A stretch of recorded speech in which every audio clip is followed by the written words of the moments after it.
नमस्कार, मैं हूं जगविंदर पटियाल और छोटी आवाज के बड़े मंच पर आपका स्वागत है। आप देख रहे हैं एबीपी न्यूज। अब वक्त पब्लिक इंटरेस्ट का है। आज पटियाल सबसे पहले नई सरकार के ऑर्गेनिक विश्वास का परीक्षण करेगा। आपको यह बताएगा कि वक्त के साथ सियासी दोस्त और दोस्तों की परिभाषा कैसे बदलती है। आज एनडीए ने मोदी को संसदीय दल का नेता चुन लिया। राष्ट्रपति के सामने सरकार बनाने का दावा भी पेश कर दिया। नीतीश के पैर छूकर मोदी को किस तरह से विश्वास की गारंटी दिलाने की कोशिश की, आज नीतीश का एक खास अंदाज सबने देखा। मोदी ने भी कहा, एनडीए की यारी 30 साल पुरानी है, भरोसे में फेविकोल का मजबूत जोड़ है, टूटेगा नहीं। लेकिन विरोधी ये कह रहे हैं कि 6 महीने में सरकार गिर जाएगी। एनडीए की सरकार 13 दिन और 13 महीने में गिर चुकी है। अब क्या मोदी 5 साल गठबंधन की मजबूत सरकार चला पाएंगे? इसकी पूरी एबीसीडी पटियाल के साथ समझिए। दूसरा परीक्षण मैं से हम हुए एनडीए का करूंगा आज मैं। संसदीय दल का नेता चुने जाने के बाद मोदी ने करीब 1.25 घंटे का भाषण दिया। जब तक मोदी बोले, मैं की जगह हम का इस्तेमाल करते रहे। 10 साल बीजेपी ने स्पष्ट बहुमत की सरकार चलाई। 10 साल में मोदी देश को अपने नाम की गारंटी देते रहे, लेकिन गठबंधन की सरकार में थ्योरी क्यों बदली, इसकी इनसाइड स्टोरी भी आप मेरे साथ देखिए। तीसरा परीक्षण नीट के 23 लाख छात्रों से जुड़ा हुआ है। रिजल्ट आए 3 दिन हो गए हैं, लेकिन विवाद नीट परीक्षा का पीछा ही नहीं छोड़ रहा। विवादों के घेरे में कोई और नहीं बल्कि नीट के 67 टॉपर्स हैं। देश की बड़ी परीक्षा में क्या गड़बड़ झाला हो सकता है? क्या नीट जैसी परीक्षाएं भी अब विवाद फ्री रहेंगी या नहीं? एग्जाम की तैयारी में कई साल खपाने वाले छात्रों को फ्री एंड फेयर एग्जाम की गारंटी आखिर कौन देगा? नीट और एनटीए की क्लीन चिट का परीक्षण आप मेरे साथ जरूर देखिए।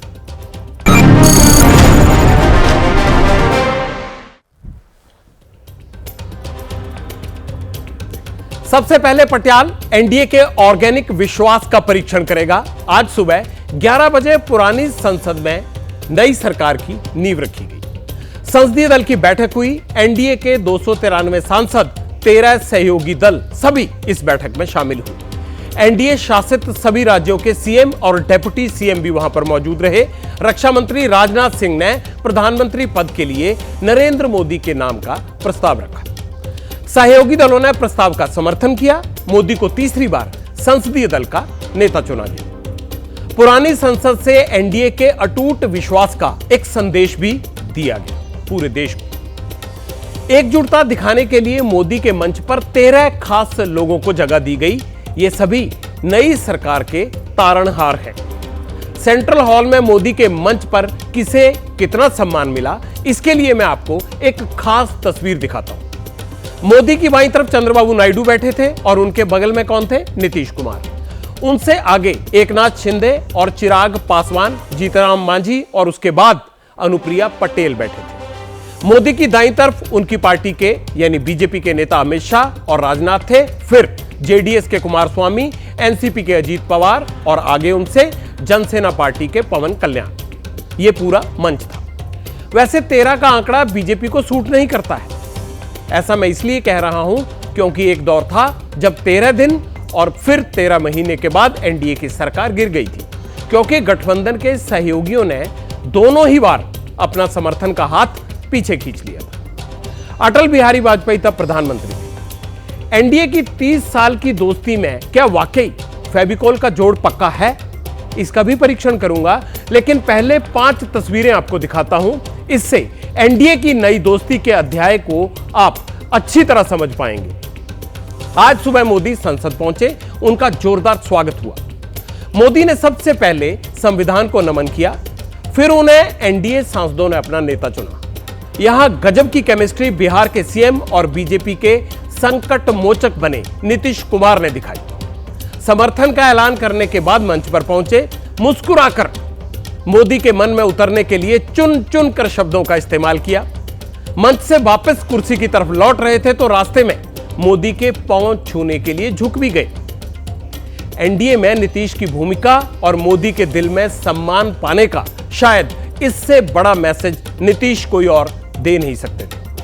मोदी मंच पर गए तो एनडीए की एकता का हर पन्ना पलटा उन्होंने। संसदीय दल का नेता चुने जाने के फौरन बाद मोदी ना सिर्फ लाल कृष्ण आडवाणी का आशीर्वाद लेने के लिए उनके घर पर गए, बल्कि मुरली मनोहर जोशी और रामनाथ कोविंद से भी मिले। मोदी ने संसद के भीतर से एनडीए की मजबूती का संदेश कैसे दिया? सबसे पहले एक छोटी सी वीडियो रील के जरिए आप इस संदेश को समझिए, फिर दोस्ती की मजबूत दीवार जो दिख रही थी आज संसद के अंदर, उसका पूरा परीक्षण मैं करूंगा।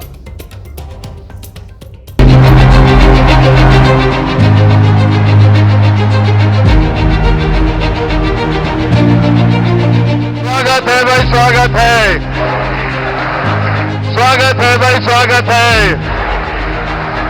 स्वागत है भाई, स्वागत है। भारतीय जनता पार्टी के संसदीय दल के नेता एवं एनडीए के संसदीय दल के नेता व लोकसभा के नेता के रूप में माननीय नरेंद्र मोदी जी के नाम का प्रस्ताव करता हूं।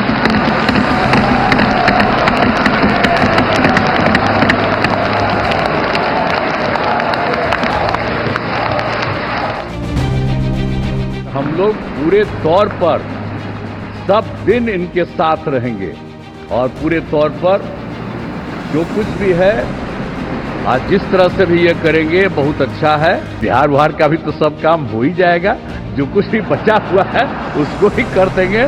सबसे पुराना इलाका है। Shri Narendra Modi ji has taken significant initiatives in the last 10 years. He has transformed the nation into a global powerhouse. Baba Saheb Thackeray ji के नेतृत्व में हमारे अब जो गठबंधन हुआ है, ये गठबंधन एक फेविकोल का जोड़ है, ये बिल्कुल टूटेगा नहीं। मेरी पार्टी राष्ट्रवादी कांग्रेस पार्टी की तरफ से एनडीए संसदीय दल के नेता पद पर श्री नरेंद्र मोदी जी के नाम का समर्थन करता हूं। भारत देश की 5वीं सबसे बड़ी अर्थव्यवस्था बना तो ये देन आपकी है। भारत की जनता को सर आप पर पूरा विश्वास है। आप ही में सर वो इच्छा शक्ति है जो गांव और शहर की दूरी को मिटा सकता है। एनडीए संसदीय दल के नेता पद पर श्री नरेंद्र मोदी जी को नाम का समर्थन करता हूं। हम हर हालत में नरेंद्र मोदी जी के साथ और एनडीए के साथ रहेंगे।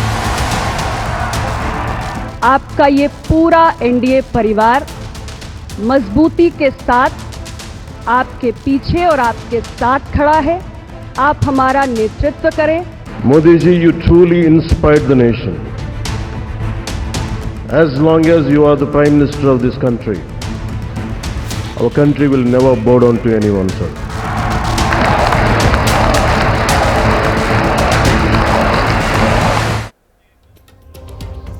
अब पटियाल आपको एक और खास बात बताएगा। 2014 और 2019 में बीजेपी को प्रचंड बहुमत मिला।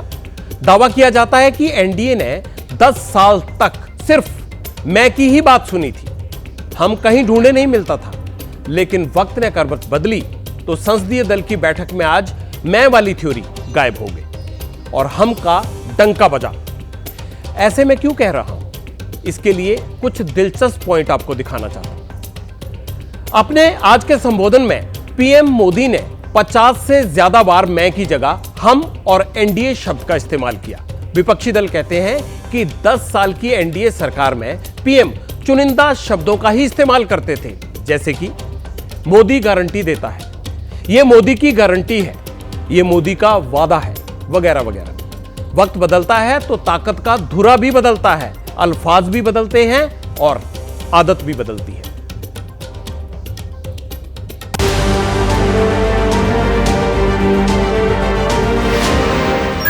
मैंने आपसे कहा था कि आपके प्यार को, आपके आशीर्वाद को मैं ब्याज सहित लौटाऊंगा। कि आपने जिस प्रकार से हमें बहुमत देकर के सरकार चलाने का सौभाग्य दिया है, ये हम सबका दायित्व है कि हम सर्वमत का निरंतर प्रयास करेंगे और देश को आगे ले जाने के लिए हम कोई कोर कसर नहीं छोड़ेंगे। भाइयों बहनों, मैंने ठान के रखी है, अगर आप मुझे आशीर्वाद देंगे, मौका देंगे, मैं पाई पाई वापस लाऊंगा। हम लोगों के सभी के कार्यकाल में, चाहे मैं गुजरात में रहा हूं या बाबू हमारे आंध्र में रहे हो या नीतीश जी ने भरपूर सेवा की, हम सबके अंदर केंद्र बिंदु में गरीब का कल्याण केंद्रस्थ रहा है। सर्जिकल स्ट्राइक का साहस आपके इस चौकीदार की सरकार ने सिखाया है।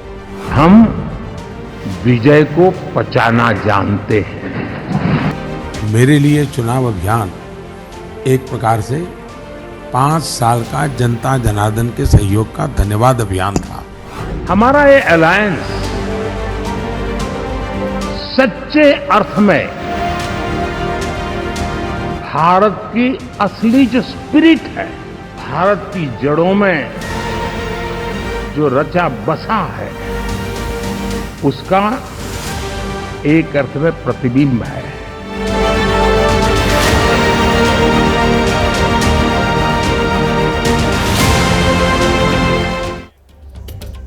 दोस्ती के गठबंधन में अहंकार की कोई जगह नहीं होती और राजनीति में तो बिल्कुल भी नहीं। इसका सबूत भी आज संसद में मिला। प्रधानमंत्री नरेंद्र मोदी आज जब तक बोले तब तक यही मैसेज देते रहे कि नीतीश और नायडू को विश्वास दिलाने में उनके अल्फाज भी बखूबी काम कर रहे थे, क्योंकि ये दोनों नेता मोदी से पहले बोले थे और दोनों ने ही समर्थन के साथ साथ शब्दों का जो सम्मान सभा में परोसा, वो किसी के भी दिल को छू जाने वाला था, खासकर नीतीश कुमार ने। अब मेरा आग्रह यही है कि जल्दी से जल्दी आपका काम शुरू हो जाए, शपथ ग्रहण हो जाए। अब आप इतवार को करने वाले हैं, तो हम तो चाहते थे कि आजो हो जाता तो अच्छा था, लेकिन आपकी जब इच्छा है।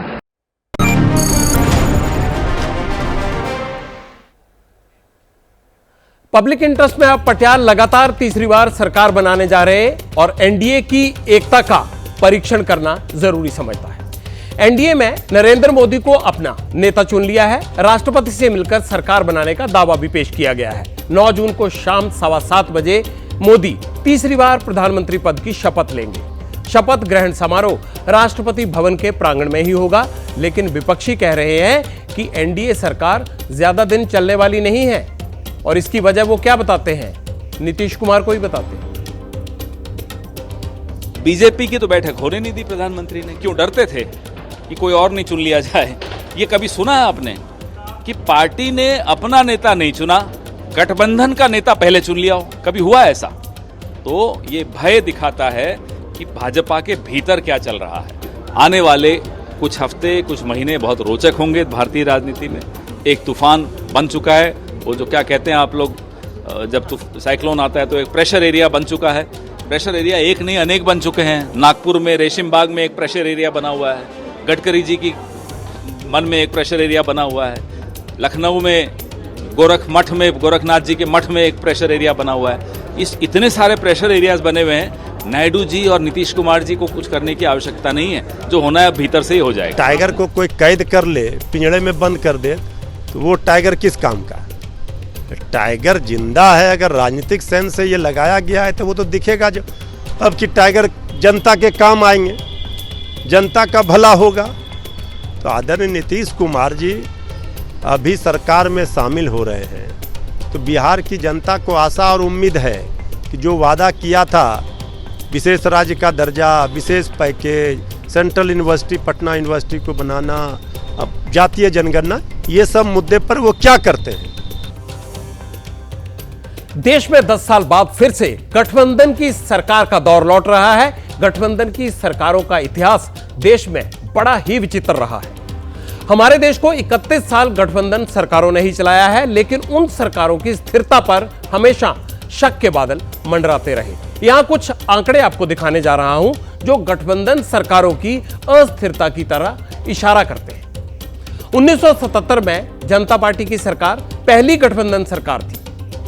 इसके बाद 1989 में बीपी सिंह की अगुवाई में राष्ट्रीय मोर्चा की सरकार बनी। उनकी सरकार गिरने के बाद चंद्रशेखर ने कांग्रेस के बाहरी समर्थन से सरकार चलाई। विरोधी तो यह भी कयास लगा रहे हैं कि नई एनडीए सरकार 13 दिन या फिर 13 महीने ही चलेगी। ऐसी कयासबाजियां आखिरकार क्यों लगाई जा रही हैं और इसकी वजह क्या है, हम इसके बारे में भी आपको बताते हैं।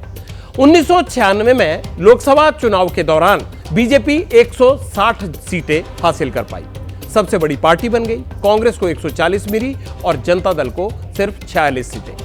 अटल बिहारी वाजपेयी प्रधानमंत्री बने, लेकिन सरकार बहुमत नहीं जुटा पाई और 13 दिन में गिर गई। 1998 में फिर लोकसभा के चुनाव हुए। बीजेपी ने 180 सीट जीती और कांग्रेस को 141 सीट मिली। 20 मार्च 1998 को अटल बिहारी वाजपेयी ने प्रधानमंत्री पद की शपथ ली, लेकिन 8 अप्रैल 1999 को एनडीए की सहयोगी एआईएडीएमके की चीफ जयललिता ने सरकार से समर्थन वापस ले लिया और 13 महीने बाद वाजपेयी की गठबंधन सरकार गिर गई। हालांकि अब एनडीए तो सब चंगा होने का दावा कर रहा है, शपथ की तैयारियां भी तेज हो गई हैं, लेकिन सियासी इतिहास के पन्ने पलटें तो पलटीबाजों की तलखी के चैप्टर कम नहीं है।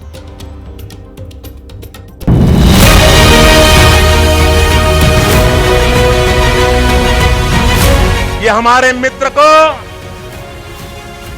चेले चपाटों ने कह दिया कांग्रेस के साथ जुड़ जाओ, प्रधानमंत्री बनने का अवसर है। ख्वाब देखने लगे। विश्वासघात भाजपा से नहीं किया है, बिहार के कोटि कोटि जनों से किया है।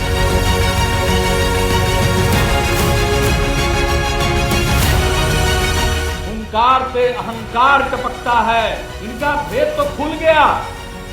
जब साथ में थे तभी से हुंकार करने लगे, तब अलग हो गए, तब विश्वासघात। कैसा विश्वासघात? विश्वासघात तो आपने किया।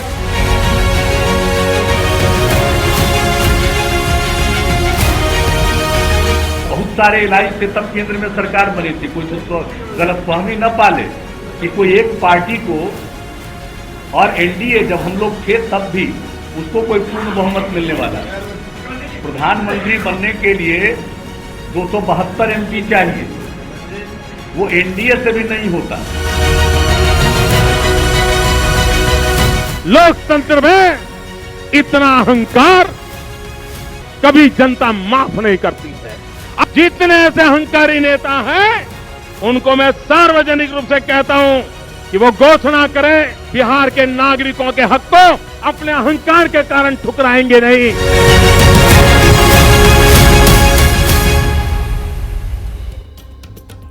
राजनीति का एक पुराना असूल है, यहां ना कोई दुश्मन है ना दोस्त। दोस्त वो है जो सरकार बनाने में मदद करे और दुश्मन वो जो सिंहासन पर अविश्वास का हथौड़ा मारे। मोदी ने आज कहा कि एनडीए का विश्वास फेविकोल के पक्के जोड़ की तरह मजबूत है, लेकिन विरोधी कह रहे हैं कि यह जोड़ 6 महीने में या साल भर में टूट जाएगा। इन कयासों को किसने हवा दी? अब इसका लेटेस्ट सबूत आप अपनी टीवी स्क्रीन पर देखिए।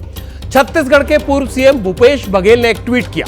दावा यह किया है कि देश में 1 साल के भीतर मध्यावधि चुनाव हो सकते हैं। बघेल ने क्या लिखा?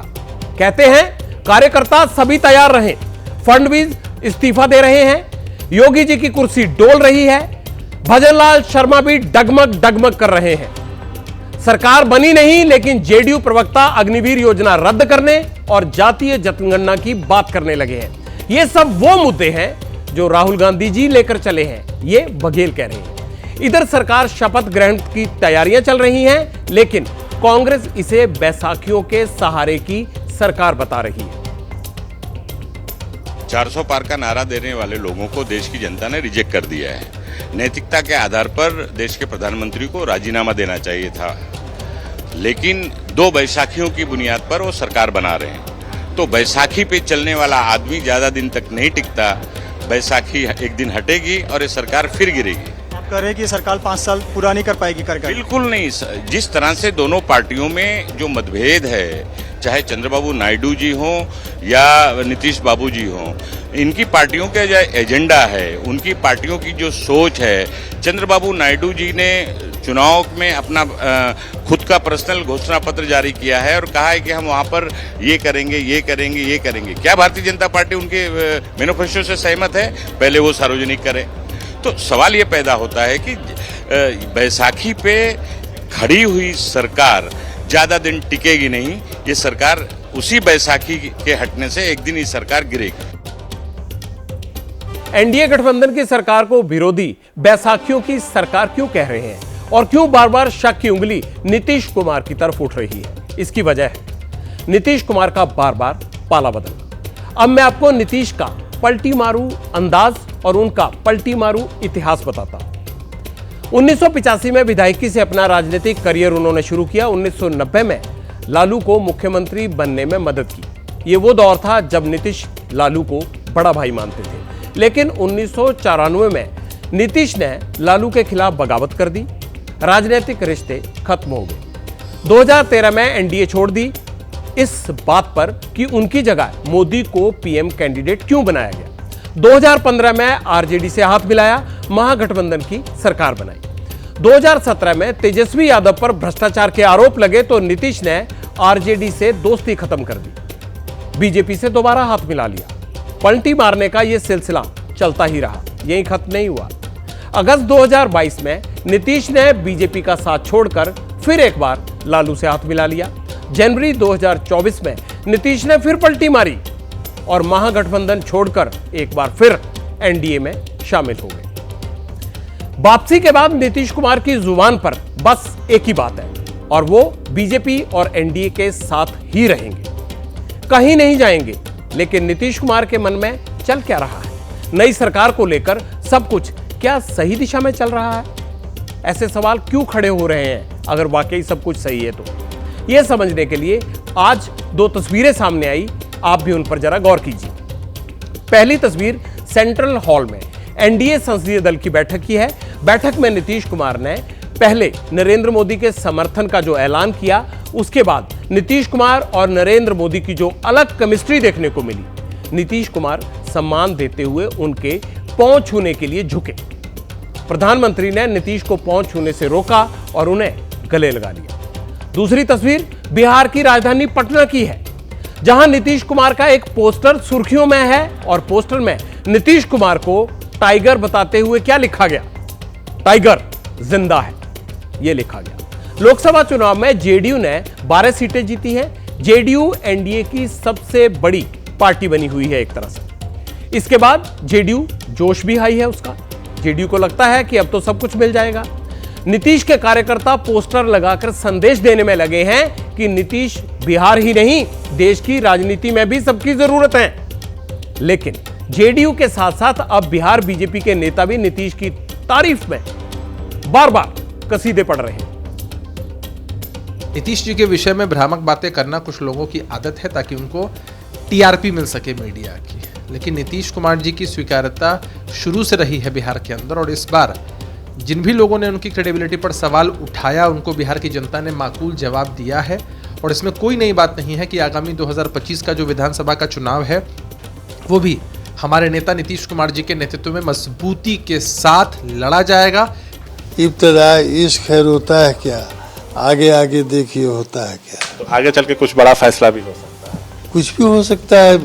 मैं तो कहा कि ये परिस्थिति का तकाजा होता है, लेकिन मैं पूरे विश्वास के साथ कह सकता हूँ कि नीतीश जी हमेशा इन्होंने बिहार के हित के लिए सोचा है। ये कहाँ शंका शुभा है? हमारे एनडीए के नेता माननीय नीतीश कुमार जी हैं, तो इसमें जो पिछले दरवाजे से, चोर दरवाजे से घुसना चाहते हैं राजद के लोग, वो भ्रम की वातावरण बनाते हैं। नीतीश कुमार के नेतृत्व में एनडीए चुनाव में जाएगी। अरे तो इसमें दिक्कत क्या है? नीतीश कुमार जी के नेतृत्व में 1996 से भारतीय जनता पार्टी आगे भी रहेगी। आगे आगे देखिए होता है क्या, किस तरह का माहौल बना देते हैं नेता लोग भी। खैर, 293 सीट जीतने वाले एनडीए में 240 सीटों वाली बीजेपी भले ही सबसे बड़ी पार्टी है, लेकिन गठबंधन में जलवा 16 सांसदों वाली टीडीपी और 12 सांसदों वाली जेडीयू का ही है। तीसरी बार मोदी सरकार बनने में ये दोनों दल सबसे बड़ी भूमिका निभा रहे हैं, लेकिन जेडीयू और टीडीपी दोनों ही नई सरकार की शपथ से पहले बीजेपी के सामने अपनी डिमांड लिस्ट रखने वाले हैं, या मान लीजिए कि रख भी दी होगी अब तक। एक तरफ दिल्ली में नायडू और नीतीश नरेंद्र मोदी की तारीफ कर रहे हैं, तो दूसरी तरफ जेडीयू और टीडीपी के दूसरे नेता अपने बयानों से बीजेपी पर लगातार प्रेशर बढ़ाने में लगे हुए हैं। चंद्रबाबू नायडू और नीतीश कुमार दोनों नेता अपने अपने राज्य आंध्र प्रदेश और बिहार के लिए स्पेशल स्टेटस की मांग करते रहे हैं। एक तरफ जेडीयू ने नई सरकार गठन के बाद अग्निवीर योजना की परीक्षा की दोबारा से समीक्षा करने की मांग उठाई है। टीडीपी की ओर से स्पीकर पद पर दावेदारी की खबरें भी सामने आ चुकी हैं। शपथ ग्रहण से पहले जेडीयू रेल मंत्रालय पर अपनी दावेदारी जताने लगा है, चाहे तरीका कोई भी हो। बताया यह जा रहा है कि टीडीपी ने भी मंत्रिमंडल में 6 मंत्री पद की मांग रखी है। टीडीपी ने आज यह भी साफ कर दिया कि आंध्र प्रदेश में मुस्लिम आरक्षण पहले की तरह जारी रहेगा। जेडीयू और टीडीपी दोनों की तरफ से लगातार डिमांड वाले बयान आ रहे हैं। अंतर बस इतना है कि कोई खुलकर बोल रहा है और कोई घुमा फिरा कर। हाँ, रीगा चीनी मिल का भी मांग करेंगे। चलो, रेलवे का मांग कर रहे हैं। हमारे पहले भी मुद्दा था रेलवे। निश्चित रूप से हम लोग मांग करेंगे कि रेलवे हो, पुनौरा धाम में भव्य मंदिर हो। 1 मिनट, विशेष राज्य का दर्जा भी मिलना चाहिए। Definitely there will be some suggestions from our side. हमारी तरफ से कुछ सुझाव जरूर दिए जाएंगे जो हम आंध्र प्रदेश को ध्यान में रखते हुए चाहते हैं। आंध्र प्रदेश में कई पोर्ट बनाए जा सकते हैं। ऐसे कई एरिया हैं जिन पर हमारी नजर है। राजनीति में सुझाव मांग बनते हुए वक्त नहीं लगता। वैसे महाराष्ट्र से भी मांग उठ रही है। महाराष्ट्र की 48 सीटों में से 30 सीटें कांग्रेस, उद्धव ठाकरे और शरद वाली महाविकास आघाड़ी के खाते में चली गई हैं। एनडीए को महाराष्ट्र में सिर्फ 17 सीटों पर कामयाबी मिली है। इसके बावजूद महाराष्ट्र के सहयोगी दल बीजेपी से बड़ी उम्मीदें लगाए बैठे हैं। 7 सीट जीतने वाली शिवसेना मोदी सरकार से 4 मंत्री पद चाहती है, 2 कैबिनेट में और 2 राज्य में, मतलब राज्य मंत्री के। सिर्फ 1 सीट पर कामयाबी हासिल करने वाली एनसीपी 2 मंत्री पद की डिमांड कर सकती है, जिसमें 1 कैबिनेट का और 1 राज्य मंत्री का हो सकता है। लोकसभा में रिपब्लिक पार्टी ऑफ इंडिया का एक भी सांसद नहीं है, फिर भी रामदास अठावले को भी 1 मंत्री पद चाहिए। विश्वास है कि माननीय नरेंद्र मोदी जी जरूर मेरे बारे में विचार करेंगे और मुझे जो जिम्मेदारी देगी वो निभाने का काम मैं करता रहूँगा। और मेरे दलित है, आदिवासी है, ओबीसी है, गरीब समाज के लोग हैं, अम्बेडकराइट लोग हैं, बुद्धिस्ट लोग हैं या माइनॉरिटी के लोग हैं, सब लोगों के लिए मैं काम करता रहूँगा और मैं काम करते आया हूँ। मुझे पूरा विश्वास है कि जरूर माननीय नरेंद्र मोदी जी का जो मंत्रिमंडल एनडीए का है उसमें मुझे मौका मिलेगा, ऐसा मुझे पूरा विश्वास है। अनेक पार्टियां मतलब अभी आई है, डिमांड भी सब लोगों की बढ़ गई है, लेकिन उसके बावजूद भी मुझे मौका मिलेगा, ऐसा मुझे पूरा विश्वास है।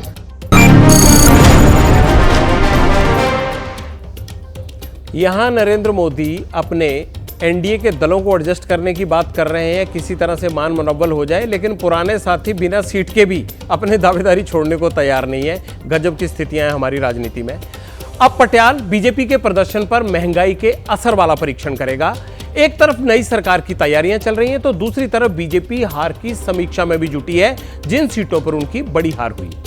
लोकसभा चुनाव में बीजेपी के कई दाव उल्टे पड़े तो कई जीत का दावा कर रहे बहुत सारे लीडर भी हवा हवाई हो गए। बीजेपी ने विपक्ष के खिलाफ जिन मुद्दों को हवा दी उसमें एक बड़ा मुद्दा महंगाई भी थी, जिसे बीजेपी के खराब परफॉर्मेंस की वजह बताया जा रहा है। पटियाल आपको कुछ आंकड़े दिखाना चाहता है जो इसी ओर इशारा करते हैं कि जिन राज्यों में बीजेपी की सीटें घटी वहां महंगाई एक बड़ा मुद्दा रही है। सबसे पहले देश में महंगाई और बीजेपी के प्रदर्शन को देख लीजिए आप। मार्च में देश में खाने पीने की चीजों से बड़ी महंगाई की दर 4.85% थी, जो अप्रैल में करीब करीब इतनी ही बनी रही। चुनाव के नतीजे आए तो 2019 में अकेले 303 सीट जीतने वाली बीजेपी 240 पर सिमट कर रह गई। यूपी में मार्च के महीने में खाद्य महंगाई दर कितनी थी? 5.49%, जो अप्रैल में बढ़कर 5.53% हो गई। 2019 में यूपी में 62 सीटें जीतने वाली बीजेपी को 2024 में सिर्फ 33 सीटें मिली। देखिए कितना परिवर्तन हुआ। इसी तरह राजस्थान में मार्च में महंगाई की दर कितनी थी? 5.19%, जो अप्रैल में बढ़कर 5.30% हो गई। राजस्थान में बीजेपी की 10 सीटें घट गई। जबकि 2019 में बीजेपी ने राजस्थान में 24 सीटों पर जीत हासिल की थी। हरियाणा में महंगाई की दर कितनी थी उस पर गौर कीजिए। मार्च में 6.06% थी, जो अप्रैल में थोड़ा घटकर 5.65% हो गई। नतीजे आए तो बीजेपी की सीटें घटकर आधी रह गई। हरियाणा में पार्टी ने 2019 में 10 सीटों पर क्लीन स्वीप किया था, सारी की सारी सीटें ले गए थे, लेकिन इस बार 5 सीटें सीधे सीधे कम हो गई।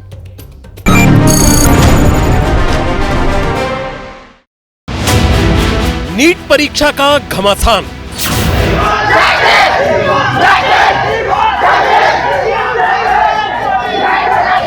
हम यहाँ से लेकर दिल्ली तक जितना धरना प्रदर्शन हो गया उतना करेंगे। सड़कों पर दिखा परिणाम।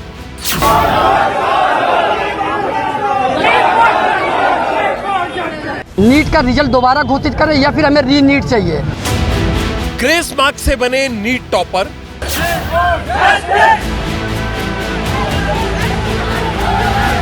एनटीए ने सारे पैसे खा लिए, हम लोग को कहां खड़ा कर दिया, वी डोंट नो। एक सवाल के रिजल्ट में कैसे हो गया खेल।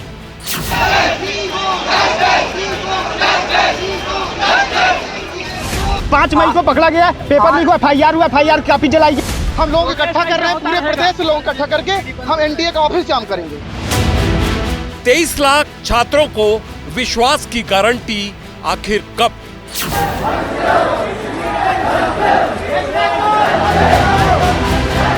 नहीं, बिल्कुल फेयर नहीं हुआ है। ये बताया जो रैंक हमारी 3000 पे आनी चाहिए वो 30,000 पे चली गई है।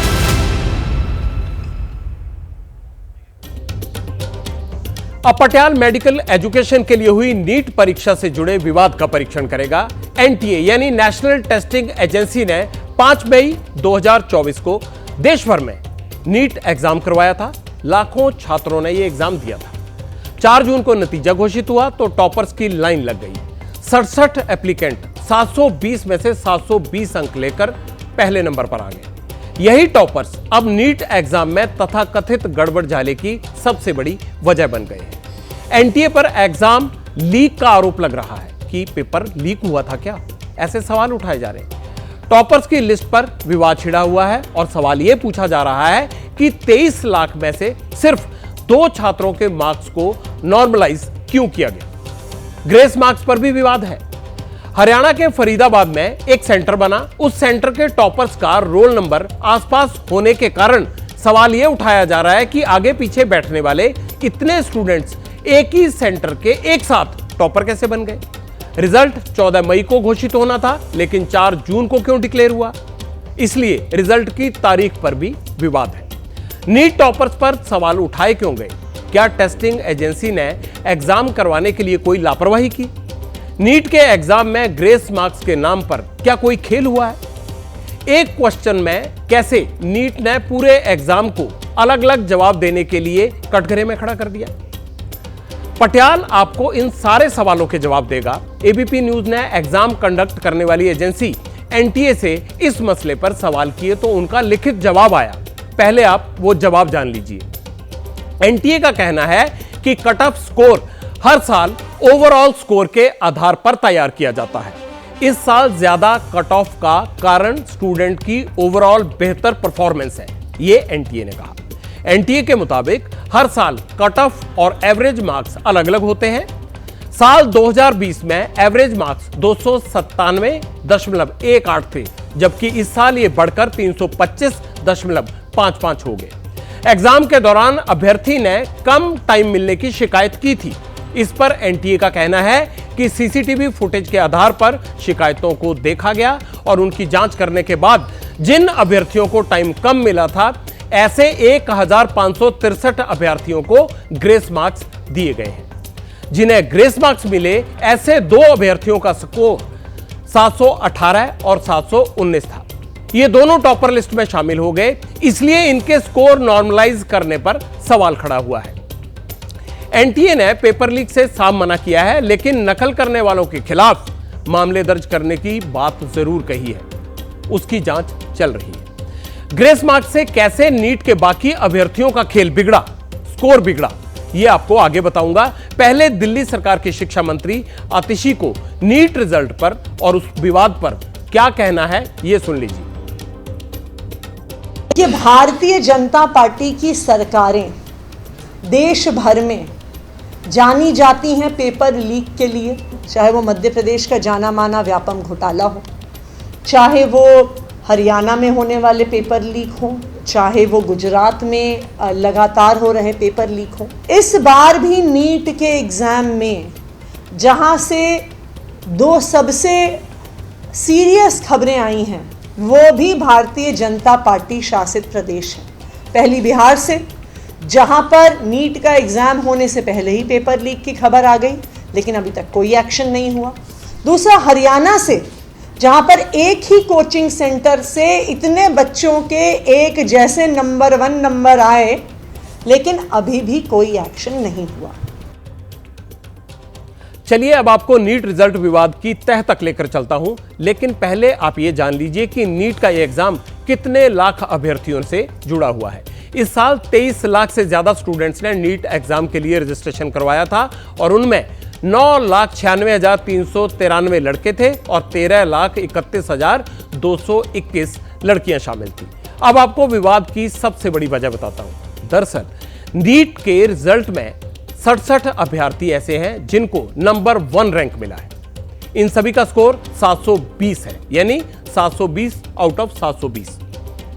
इन 67 टॉपर्स में 44 ऐसे अभ्यर्थी हैं जो 5 ग्रेस मार्क्स की वजह से टॉपर बने हैं।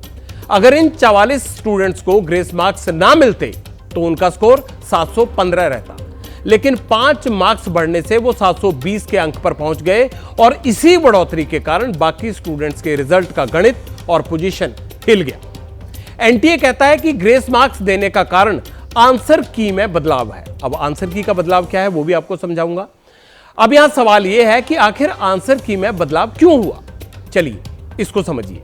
हुआ यह कि एग्जाम में केमिस्ट्री के सेक्शन के अंदर एटम से रिलेटेड एक सवाल था। आंसर के लिए ऑप्शन में दिए गए 2 स्टेटमेंट सही थे, जबकि एक होना चाहिए था, 2 सही निकले।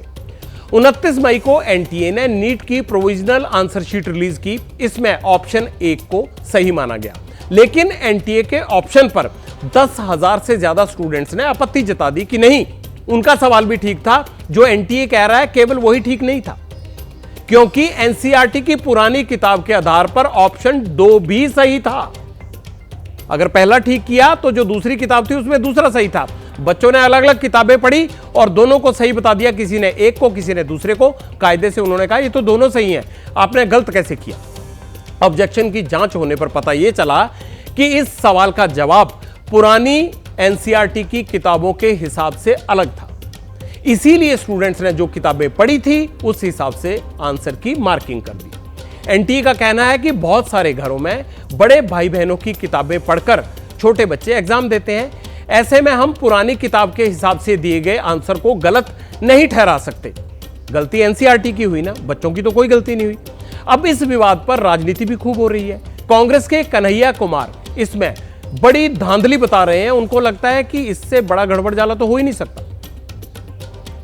एक सीधा सा प्रश्न है कि जब परिणाम आना था 14 तारीख को, तो आप 4 तारीख को परिणाम क्यों लेकर के आए हैं? कि पूरा देश जो है वो इलेक्शन रिजल्ट में बिजी रहेगा तो बच्चों की कौन सुनेगा? जब आप इस पूरे प्रोसेस को देखेंगे, विद्यार्थी की कहीं से भी गलती नहीं है, क्योंकि ट्रांसपेरेंट तरीके से एग्जाम नहीं कराया गया है। पटना पुलिस पेपर लीक करने के मामले में कुछ लोगों को गिरफ्तार कर रही है और एजेंसी कह रही है कि कोई प्रश्न पत्र लीक नहीं हुआ है। भाजपा को हम ये कहना चाहते हैं कि आप युवाओं के भविष्य से खिलवाड़ करना बंद कीजिए, परीक्षा पर चर्चा का नाटक बंद कीजिए, समय पर परीक्षा कराइए और परीक्षा में धांधली करने वाले लोगों के ऊपर कड़ी कार्रवाई कीजिए। और अभी जो नीट का मामला है उसकी जो है पुनर्समीक्षा कीजिए। पहला, इमीडिएटली जो है रिड्रेसल हो, जो भी इशूज आ रहे हैं उसको। दूसरा, इसकी जो है निष्पक्ष जांच हो। और तीसरा कि अगर ये पाया जाता है कि इसमें गड़बड़ी हो तो री एग्जाम हो। पब्लिक इंटरेस्ट में पटियाल का सिर्फ एक सवाल है, आखिरकार जो मेहनत करते हैं बच्चे, इतने घंटे अपनी पढ़ाई में खपाते हैं, चाहे वो रोजगार से जुड़ा हो या फिर कोई एंट्रेंस एग्जाम हो, आखिर उनको ये पेपर्स में बिल्कुल कोई धांधली नहीं होगी, इसकी गारंटी कौन देगा? कोई है? जो आगे आए और ये गारंटी दे कि आगे से ऐसा नहीं होगा। मेरी अपील है और उन बच्चों के भविष्य के लिए मैं यही चाहता हूं कि अब इसकी गारंटी मिलनी चाहिए। बहुत हो चुका पेपर लीक का ये कांड या फिर पेपरों में धोखाधड़ी का ये सब गड़बड़ झाला। चंडीगढ़ एयरपोर्ट पर कंगना रनौत को थप्पड़ मारने वाली सीआईएसएफ की जवान कुलविंदर कौर के खिलाफ मोहाली पुलिस ने एफआईआर दर्ज कर ली है। आईपीसी की धारा 323 और 341 के तहत मामला दर्ज किया गया है। सीआईएसएफ के अधिकारी की शिकायत पर कुलविंदर कौर के खिलाफ यह केस दर्ज किया गया है।